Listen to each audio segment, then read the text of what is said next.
بسم اللہ الرحمن الرحیم۔ ناظرین السلام علیکم ورحمۃ اللہ۔ ناظرین، سیرت النبی کی یہ کتاب ہے، وی لاگ نمبر 387 اور 10ویں قسط ہے اس واقعہ کی، پیج ہے 421۔ ناظرین، ہمارا ہیڈنگ چل رہا ہے غزوہ احزاب، یعنی جنگ خندق، جس کو battle of trench, battle of وزا اور بیٹل آف خندق بھی کہتے ہیں۔ غزوہ احزاب یعنی جنگ خندق۔ ناظرین، اس کی ہم آپ کے سامنے 9 قسطیں پیش کر چکے ہیں، یہ 10ویں قسط ہے جو ہم آپ کے سامنے رکھنے جا رہے ہیں۔ ناظرین، اس کتاب کا ٹائٹل ہے الرحیق المختوم، یعنی سیرت النبی صلی اللہ علیہ وسلم پر دنیا بھر میں اول انعام یافتہ یہ کتاب ہے، اور اس کتاب کے رائٹر ہیں مولانا صفی الرحمان مبارک پوری رحمۃ اللہ علیہ۔ ناظرین، رابطہ عالم اسلامی مکہ مکرمہ کے زیر اہتمام منعقدہ سیرت نگاری کے عالمی مقابلہ میں اول آنے والی عربی کتاب کا یہ اردو ترجمہ ہے جو ہم آپ کے سامنے رکھ رہے ہیں۔ یسقون من رحیق مختوم، یہ لوگ سرے بمہر شراب پلائے جائیں گے۔ سبحان اللہ، سبحان اللہ۔ موتی سمجھ کے شانے کریمی نے چن لیے، قطرے جو تھے میرے ارکے انفعال کے، جلال بادشاہی ہو کہ جمہوری تماشا ہو، جدا ہوں میں سیاست سے تو رہ جاتی ہے چنگیزی، گزر جا عقل سے آگے کہ یہ نور ہے چراغ راہ ہے منزل نہیں ہے، سبق ملا ہے یہ معراج مصطفیٰ سے مجھے، سبق ملا ہے یہ معراج مصطفیٰ سے مجھے، کہ عالم بشریت کی زد میں ہے گردوں۔ سبحان اللہ، سبحان اللہ۔ ناظرین، بقیہ حصہ ہم آپ کے سامنے رکھ رہے ہیں۔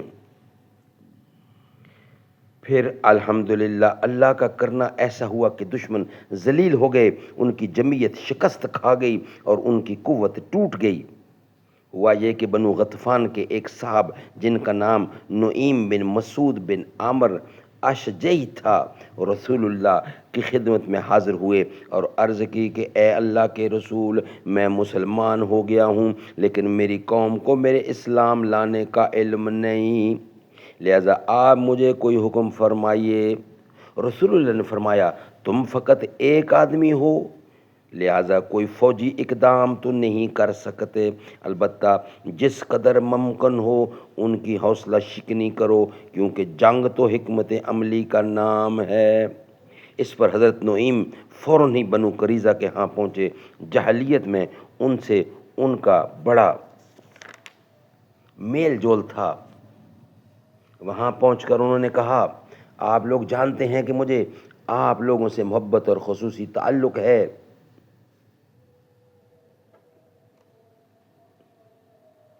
انہوں نے کہا، جی ہاں۔ نعیم نے کہا، اچھا تو سنیے کہ قریش کا معاملہ آپ لوگوں سے مختلف ہے، یہ علاقہ آپ کا اپنا علاقہ ہے، یہاں آپ کا گھر بار ہے، مال و دولت ہے، بال بچے ہیں، آپ اسے چھوڑ کر کہیں اور نہیں جا سکتے، مگر جب قریش و غطفان محمد سے جنگ کرنے آئے تو آپ نے محمد کے خلاف ان کا ساتھ دیا۔ ظاہر ہے ان کا یہاں نہ گھر ہے، نہ مال و دولت ہے، نہ بال بچے ہیں، اس لیے انہیں موقع ملا تو کوئی قدم اٹھائیں گے، ورنہ بوریا بستر باندھ کر رخصت ہو جائیں گے۔ پھر آپ لوگ ہوں گے اور محمد ہوں گے، لہٰذا وہ جیسے چاہیں گے آپ سے انتقام لیں گے۔ اس پر بنو قریظہ چونکے اور بولے، نعیم بتائیے اب کیا کیا جا سکتا ہے؟ انہوں نے کہا، دیکھیے، قریش جب تک آپ لوگوں کو اپنے کچھ آدمی یرغمال کے طور پر نہ دیں، آپ ان کے ساتھ جنگ میں شریک نہ ہوں۔ قریظہ نے کہا، آپ نے بہت مناسب رائے دی ہے۔ اس کے بعد حضرت نعیم رضی اللہ سیدھے قریش کے پاس جا پہنچے اور بولے آپ لوگوں سے مجھے جو محبت اور جذبہ خیر خواہی ہے اسے تو آپ جانتے ہی ہیں۔ انہوں نے کہا جی ہاں۔ حضرت نعیم نے کہا اچھا تو سنیے کہ یہود نے محمد اور ان کے رفقا سے جو عہد شکنی کی تھی اس پر وہ نادم ہیں، اور اب ان میں یہ مراسلت ہوئی ہے کہ وہ یہود آپ لوگوں سے کچھ یرغمال حاصل کر کے ان یعنی محمد کے حوالے کر دیں گے، اور پھر آپ لوگوں کے خلاف محمد سے اپنا معاملہ استوار کر لیں گے، لہٰذا اگر وہ یرغمال طلب کریں تو آپ ہرگز نہ دیں۔ اس کے بعد غطفان کے پاس بھی جا کر یہی بات دہرائی اور ان کے بھی کان کھڑے ہو گئے۔ سبحان اللہ سبحان اللہ۔ ناظرین، اس کا بقیہ حصہ ہم آپ کے سامنے رکھیں گے انشاءاللہ نیکسٹ ویلاگ کی صورت میں۔ یہ ویلاگ ہم یہاں ہی کلوز کر رہے ہیں، ہمارا نیکسٹ ویلاگ آئے گا، اس میں انشاءاللہ اس کا بقیہ حصہ، کیونکہ ابھی واقعہ کچھ لمبا ہے کچھ بڑا ہے، اس لیے یہاں سمٹ نہیں سکتا۔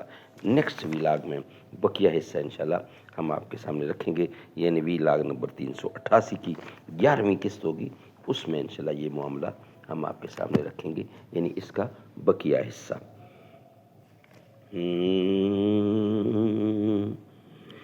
کیرو جبر کے بت یہ جو سامنے کھڑے ہیں، پانی کے بلبلے ہیں بس نام کے بڑے ہیں، ایک کن کی مار ہیں یہ جتنے گنوار ہیں، یہ تاریخی سلسلہ ہے اللہ بہت بڑا ہے۔